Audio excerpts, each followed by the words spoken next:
I think me and him had different goals. His goal was just to raise his kids and do well. And my goal is I want to be very successful with this business. The biggest problem we had in the beginning was he wanted to change everything overnight. And I said, wait, son, just take one at a time and get it done. Don't do it all at once. And I remember he kind of drew a hard line in the sand. And that was kind of the final straw for me. And when it got down to the last end of the 2 weeks, he said, and I don't think my dad ever said this to anybody, ever in his life, said, son, don't you know I need you here? It's an emotional time. And, it got to the point where I was the one who had to call these employees that worked with us for decades and had to lay them off because he couldn't do it. And I understand why. You look at those things and you think, how long can this go on? Welcome to Made in the USA, the podcast from Modern Machine Shop Magazine, exploring some of the biggest ideas shaping American manufacturing. I'm Peter Zielinski. I'm Brent Donaldson. So, Pete, I think it's safe to say that out of all of the topics we've covered so far, the recent history of manufacturing, automation, the supply chain, our misperceptions about how we view manufacturing careers and education and training, out of all of that, the topic we're about to get into is the most personal and the most immediate when it comes to what is looming on the horizon for independently owned machine shops. We're talking about ownership change taking place within manufacturing right now, a phenomenon that is bearing down on the industry as baby boomers reach retirement age. The last baby boomer was born in 1964. That means by 2030, every single member of the baby boomer generation will be over 65 years old. Think about that. This is a generation of roughly 73 million people. By 2030, people over the age of 65 will account for 20% of the entire U.S. population. When you couple this with the sea change in machine shop ownership and leadership that our writers on Modern Machine Shop Magazine have reported on recently, the conclusion is hard to miss. We are entering a season of fundamental change for machine shops and for manufacturing in this country. The stories about this phenomenon that we've written about recently have taken several shapes, from formal acquisitions and mergers to generational planning for family-owned shops, or the lack of it, to instances where the best option might be to put the shop and all of its equipment up for auction. As we're about to hear, sometimes these stories can be very personal, and sometimes they can teach us lessons that go much deeper than the transactional nature of a typical business acquisition story. So let's meet Geno and David DeVandry, the father and son team who represent the second and third generation of DeVandrys to run Deaking Screw Products, a high-precision, Swiss-type machine shop near Burbank, California. We're going to step back a bit to the year 2008, the onset of the Great Recession, a year when production had slowed to a crawl at the shop. Geno had been working for the family business since he was 14 years old, following in the footsteps of his father Eugene, who had himself dropped out of school after 6th grade in order to help operate screw machines and make munitions for the war effort in the 1940s. Now Geno was in charge. It's 2008. He's the second generation owner of Deaking Screw Products. And now the business, well, everything kind of went to crap. The recession in 2008 was a low watermark for a business that had begun to sink during the early 2000s, a time when foreign competition began undercutting sales. Here's how Geno puts it. My guys are bringing in stuff from 99-cent store, like a brass hose nozzle, a two-piece hose nozzle, and they bought it for 99 cents. And we started looking at how they made that. I said, so we couldn't even buy the material for the price they were selling it. And here we are selling our brass chips to China, and they're bringing it back over here cheaper than we can buy the material. So we knew we were in trouble. During this time, the employees who had worked at the shop for decades were increasingly, and it turns out justifiably, worried about their jobs. Though no one was more worried than Geno. At its height prior to 2008, Deaking employed almost 50 people, some of whom had been hired decades ago by Geno's father. These employees were considered family, and maybe it was true that there wasn't enough work to keep them busy, but to Geno, who's gregarious and loyal, you can't let go of family. I think the big fear I had in my life running the business was I always was afraid I was going to let my dad down, fail. It's a scary feeling to think you failed. And there were some times I thought, man, I'm not going to make it. And so it was scary at times. It'd be up and down. There's always cycles in this business. And truthfully, one of the big differences between what David and I are doing, I mean, David's got all this data going on and he sees things way ahead of time, knows what's going on, and impresses the heck out of me. Me, I ran things by the seat of my pants because I didn't have a business degree. I grew up in the shop and my dad didn't prepare me. He didn't have that either. Just a side note here. It was at this first sort of emotional point in the conversation when his son Dave burst into the room. My son's asking. Sorry, Keith. My car's gone. Oh, you're interrupting our conversation. Sorry. Interrupt me more. Okay. Anyways. So that exchange between Geno and David might sound familiar to a lot of parents.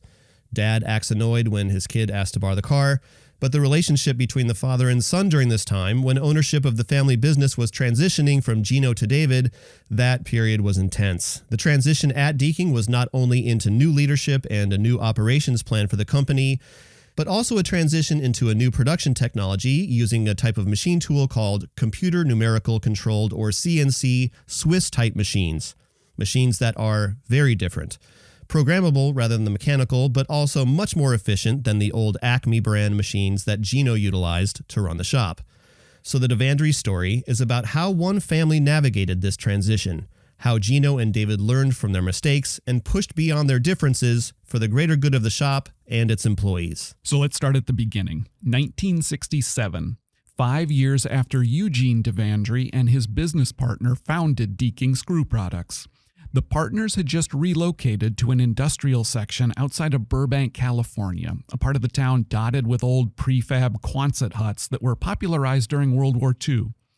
The shop housed a half-dozen Acme multi-spindle machine tools that Eugene and his son operated in day-long shifts, setting up a job, running it all day, removing it, setting up the next job, back and forth throughout each week. This work continued until the day that Geno's father shared a piece of tragic news.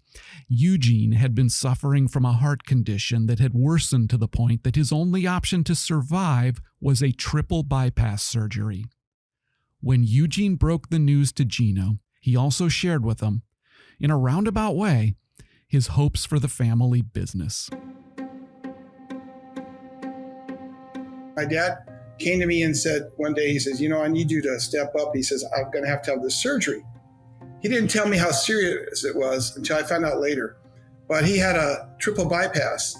He was losing the blood in his feet. His toes were turning black, and they thought they were going to have to amputate and all kind of things. And they finally found a doctor who was willing to do this triple bypass.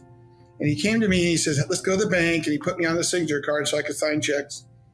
Brought me back to the shop, and he took one of his estimates and showed me how to adjust that quote for different quantities. He didn't show me how to quote, he just showed me how to adjust his quote. And then he showed me how to calculate material, so I know how much material to buy. And that was my lesson. And the next day, my dad went into surgery, and as a young kid, I was probably 18, 19 years old. I just out of high school, going to college, but I stopped school because I was too busy there. And I knew the only thing I could do for my dad, because his business was everything to him, was to take care of it. So I worked my tail off. Still just a teenager, Geno took over day-to-day operations at Deaking Screw Products in the mid-1970s. The shop was running 7 Acme multi-spindle machines and employed a handful of workers who had been hired by Eugene years before. Geno was working 70 hours a week, leaning on the shop's older staff to learn the ropes. That hard work paid off. I wasn't married, so it didn't make any difference. I was just a young kid willing to work. And fortunately for me, I had some good men around me who were very helpful. I leaned on them a lot. I'd ask them a lot of questions and get their help. So the first month, we had the best sales we ever had. It was unbelievable. The second month was better than that, and the third month was better than that one. So when my dad came back, he said, well, you don't need me here. And he pretty much retired. And that was a big mistake because that put a lot on me. I mean, I was scared. And I remember probably within less than a year, he moved back to Tennessee, and I remember he moved. It was the scariest feeling because I had no one to lean on, I thought. Geno's stepbrother joined him to help run the business, which by that time was attracting mostly defense and aerospace work. By the late 1990s, Deaking Screw employed more than 40 people, some of whom had been with the company since the 1960s. If you measured Deaking's profitability by subtracting accounts payables from receivables, the business was doing fine. Then the 2000s hit, and things changed. By that time, Geno had 5 children of his own, including his youngest, David, who studied engineering in college, but switched his focus to become a math tutor for an educational startup company. Meanwhile, Deaking was still running the Acme multi-spindles and kept most of its employees on the payroll despite the steep loss of work. But when the Great Recession struck in 2008, business conditions went from bad to catastrophic. Soon, Geno had no choice but to let nearly all of Deaking's 43 employees go. Only the fact that the shop carried no debt kept it alive. Geno kept the business afloat this way for several years. By 2015, meanwhile, not far from Geno's shop, a man named Yoni Levinen was a leading CNC Swiss-type machining expert employed as a West Coast sales rep for Marubeni Citizen Syncom, a machine tool supplier known for this type of machine. Yoni's daughter played soccer for one of the several teams that Geno DeVandry coached throughout the 1990s and 2000s, and Yoni and Geno often talked after those games about business and their latest experiences in CNC or automatic machining, literal shop talk. So one day, Geno shows Yoni a complex part that had been machined recently at Deaking, a part that Geno was particularly proud of. Yoni was unimpressed. One day he comes out in the shop with me and I'm showing him a part that I'm really proud of. And I'm thinking, he says, you can run that on a Swiss. I said, no, wait, not this part. He said, oh yeah, you could run that finished on a Swiss. I thought, are you kidding? Because we had about 5 operations on this part. The conversation stuck with Geno that night, and the next day he seized an opportunity. And so the day before, I put a down payment on a new EDM machine. And I told Yoni, I got him to the side, and I said, Yoni, give me a call. So about 2 hours later, he calls me. I said, hey, are you ready to start this business? He said, heck yeah.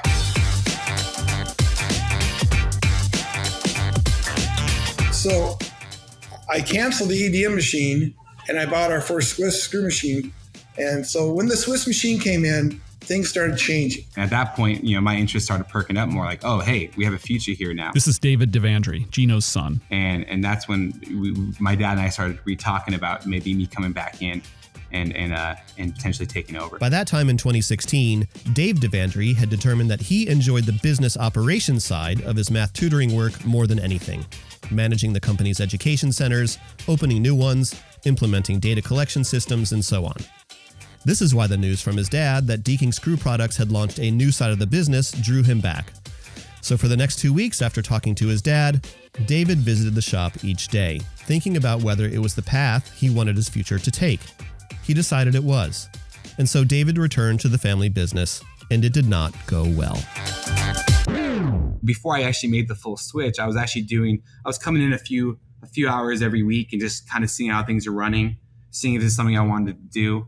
And at that point, I noticed a few things that I didn't really necessarily like. But again, I wasn't really into the nitty gritty yet. So I didn't know, really where things were at. It wasn't until probably about 2 or 3 months in, probably about 2 months into it, where I was like, okay, there's some major problems we're gonna have to fix here. I think at that point too, the systems were set as they were, and they weren't really budging. And we had a folder system where we get some, every time we had a cert come in with whether material certs or plating, it goes in the folder, the job folder.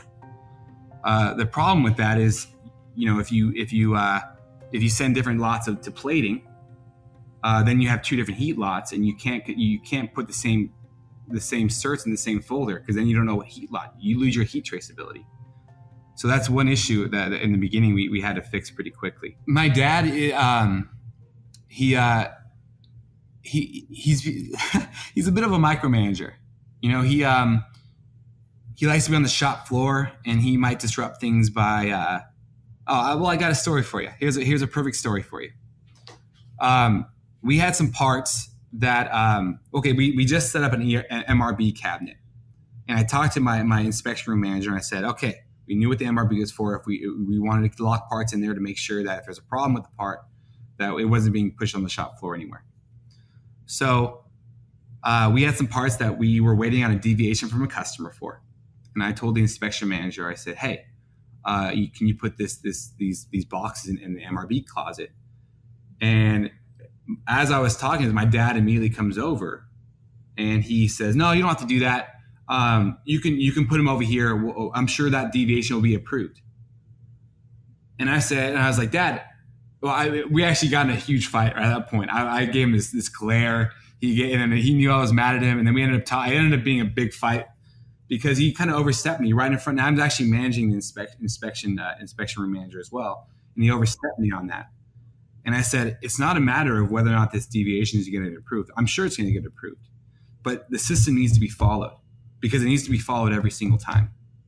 And so he would do these things where he'd come in and micromanage things and overstep things so that we wait. And I understand why. I understand why he did it based on how he was running his business.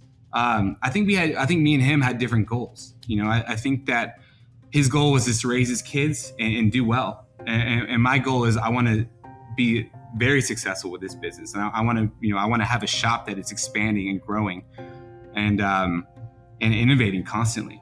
And for I think about a decade, there wasn't really a lot of system innovation. I think that my dad's understanding of technology stopped. He's probably about 15 years behind. And so, as you can imagine, there's been a lot of technology that has progressed in the last 15 years that he didn't really take advantage of. Now, my dad has never seen a filing cabinet that he didn't want to buy. Hardinge has been a pioneer in the metal and material cutting industry for more than 130 years. From super precision lathes to innovative Hardinge work holding, Hardinge has been a longtime supporter of American manufacturing, and they are proud to announce the return of the manufacturing of their high-precision line of CNC turning and vertical machining center products to the United States in 2021. Hardinge is proudly partnering with Gossiger, Hartwig, and Morris Group Incorporated to distribute these products directly to its American customers. For more information, visit hardinge.com. Hardinge, made in the USA. Over the course of the next few years, Deaking maintained a split personality. One side of the shop consisted of the Acme department, which included multiple Acme screw machines that were in some cases more than 50 years old. The other side was the CNC Swiss-type machining side of the business, running under Yoni's CNC expertise and David's business management. And while the Swiss side of the shop was taking off, David continued to find other aspects of the business that were running on outdated technology. He determined that the shop was only utilizing 10 or 15% of the ERP, or Engineering Resource Planning System's capabilities. That is, the capabilities of the software platform that helped organize operations. Rather than relying on this software, the shop was still printing and faxing quotes and dealing with requests for quotation one at a time as they came. But the most pressing issue was with the Acme department. Just as COVID-19 started to shut the country down, more and more work was being moved to the Swiss-type machines, and now overhead with the Acme division was holding Deaking back. Sure. The year prior to COVID was probably our best year we've ever had. I would say about 80% of the revenue coming through was from the Swiss, we were doing really well. I think because of the revenue, we weren't really too worried about things. We were kind of working with my dad to say, okay, we need to have a timeline here when we can get the Acme's profitable by. Otherwise, we can't just keep going this way. And what we agreed on was actually end of January. So even before really COVID was an issue.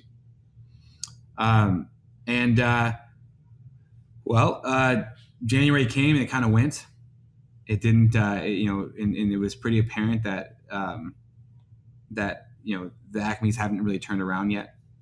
And then right when the lockdown happened, we're talking, no one knew what was going on. We were like, but I knew like, hey man, if we're having to lock down here, we can't sustain a department here.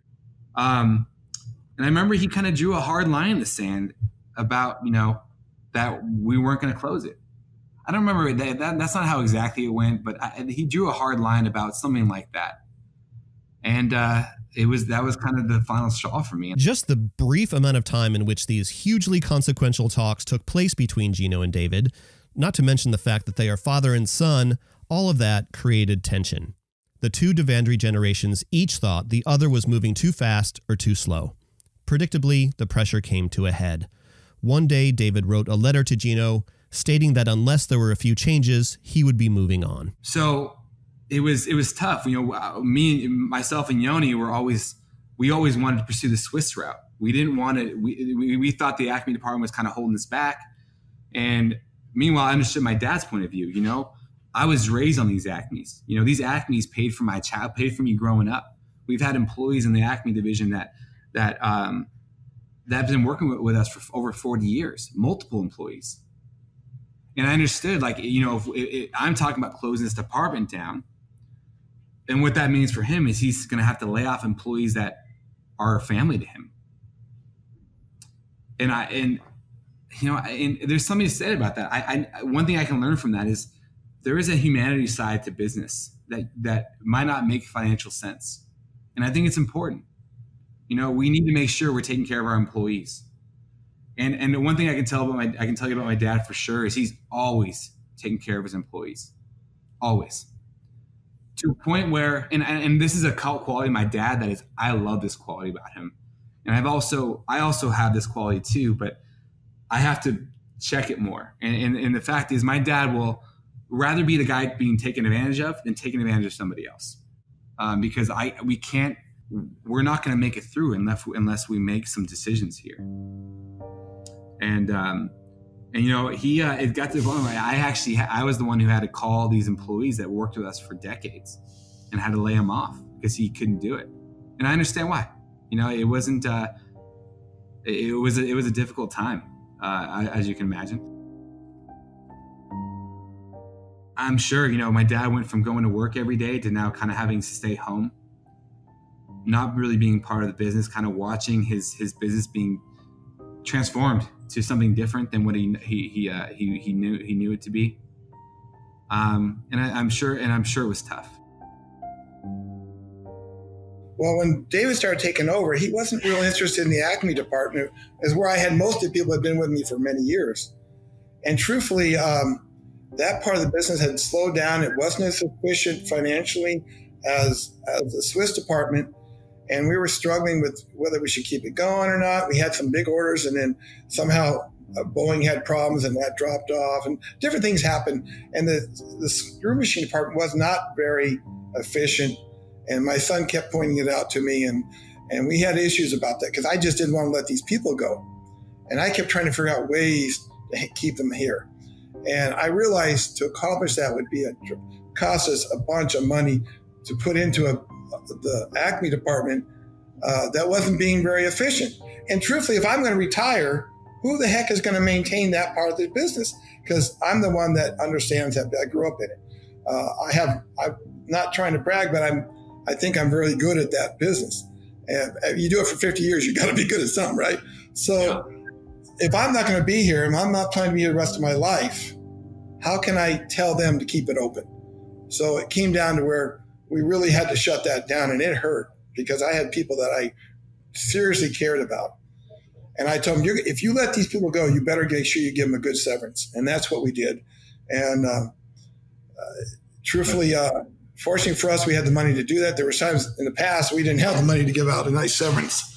So that is what we did, and it hurt. Those kind of changes hurt.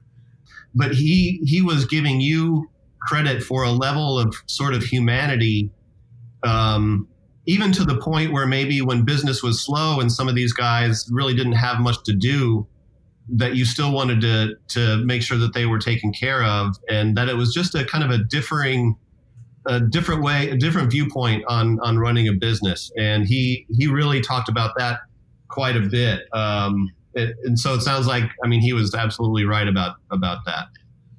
It's true. I very close to my employees, and they looked after me. I had situations where when I had to lay people off when it was really bad, they come to me and say, you got to let me go. Don't let my brother go. He needs a job, but I can do something else. I'd hire somebody in and they'd find out something about them, and they'd say, you got to get rid of this person because they're not looking after us.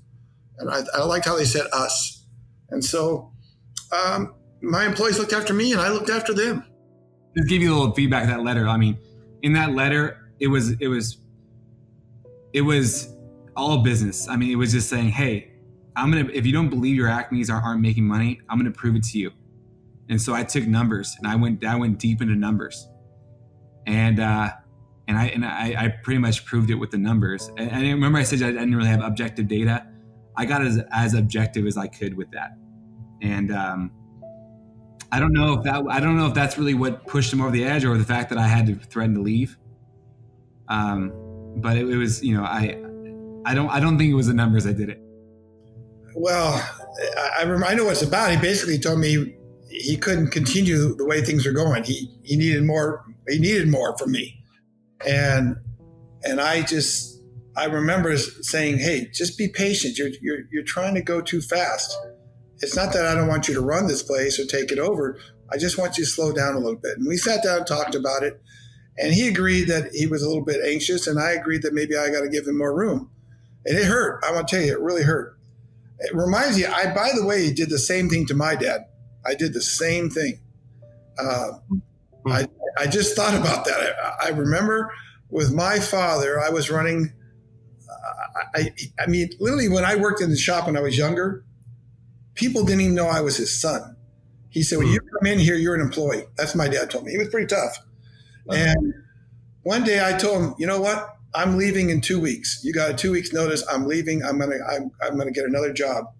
And during those 2 weeks, he kept talking about our future, and I just looked at him like, "I told you I'm leaving." I mean, I didn't say that to him, but I said, "I'm leaving." And when it got down to the last end of the 2 weeks, he said, and I don't think my dad ever said this to anybody ever in his life, said, "Son, don't you know I need you here?" It's an emotional time.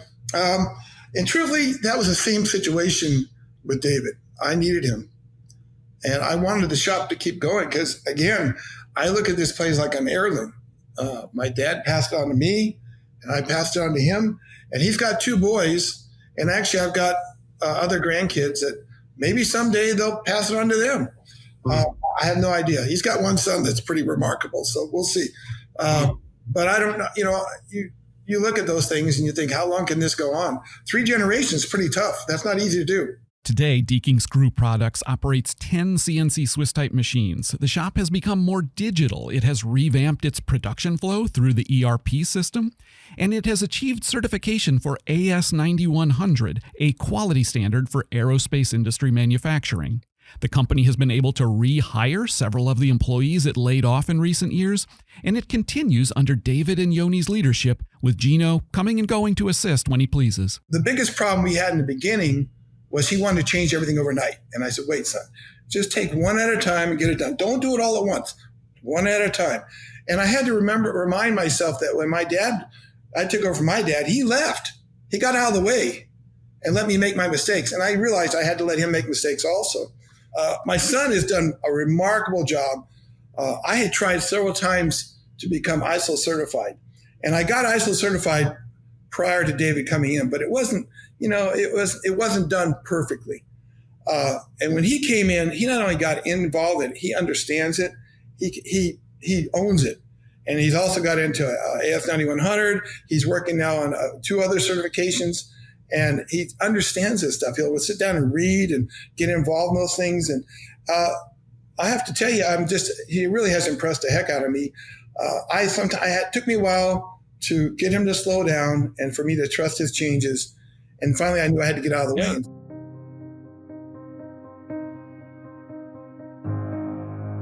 With my limited business background of a couple years running a couple learning centers, and also implementing that data collection, I knew we eventually had to get to a point where we had to collect some data as well.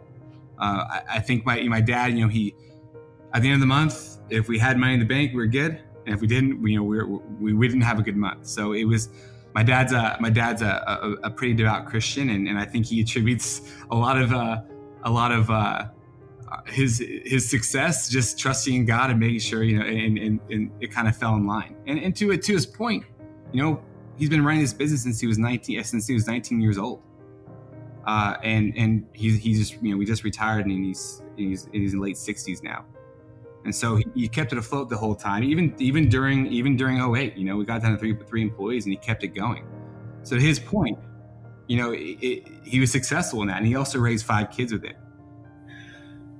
Business in this industry seems to have cycles up and down and up and down. And so here you are, when you cut down from 45 people to 3 people, you at that moment become wearing a lot of different hats that you weren't wearing before. And then you all of a sudden got to give it all back again as you hire back. And what happens sometimes is you got to let go of these things. David right now is training all these people. And if everything's slowed up, if things slowed up really bad, he may have to take on some more hats, and wear those things all over again. And so that's an issue that he has to be aware of. And that's the kind of things I'll share with him, that it doesn't always go great. But one of the things they are right now, in this business right now, they are set and ready for this next surge in business. I think we're going to see it. I'm excited about the future. I think we're going to be very busy. And we've got all the certifications in place. We got people trained. They have all these people learning new jobs, and where he doesn't have to do everything. He's got it where he gets to plan and think about the next project. How am I going to solve this problem? And he keeps working on these things. And so they're in a great position for the future.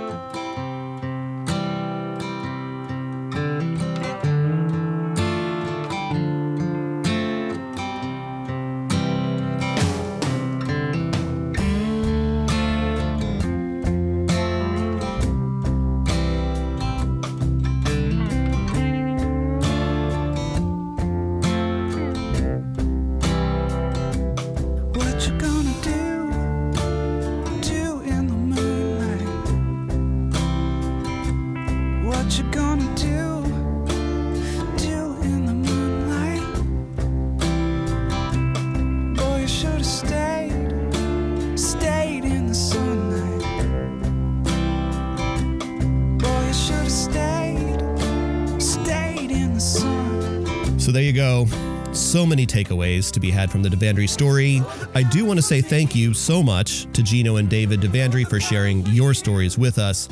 Definitely go check out their shop at dekingscrew.com. Deking is spelled D-E-K-I-N-G. They recently overhauled their website and have a very cool virtual tour of the shop. There's also a written sort of companion piece to this episode where you can see a photo of Geno and David. Just go to mmsonline.com and search for Deking Screw products, or you can visit the Made in the USA website and we'll link to it from there. Okay, here we go. Made in the USA is a production of Modern Machine Shop and published by Gardner Business Media. This episode was written and produced by me, Brent Donaldson, and by Peter Zielinski. I also edit the show. The series sponsor is Hardinge. Made in the USA was recorded at the historic Herzog Studio, home of the nonprofit Cincinnati USA Music Heritage Foundation. Our outro theme song is Back Home by The Hiders. If you're enjoying the series, you know what to do. If you're using Apple Podcasts, please just tap that 5th star on the main page of the show. I do want to give a shout out to listener R.A. Calhoun, who said that he was getting a sore neck from nodding in agreement with the series and that it should be required listening for decision makers and politicians and parents, and then proceeded to give us only 2 stars. So that's what happens when you mosh to a podcast, folks.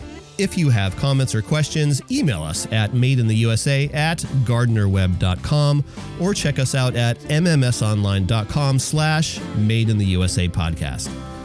All right, for the next episode, we're going to try and wrap all of this up. Our series finale will be a look into the possible for U.S. manufacturing, what's possible now to strengthen it, the way forward, next time on Made in the USA.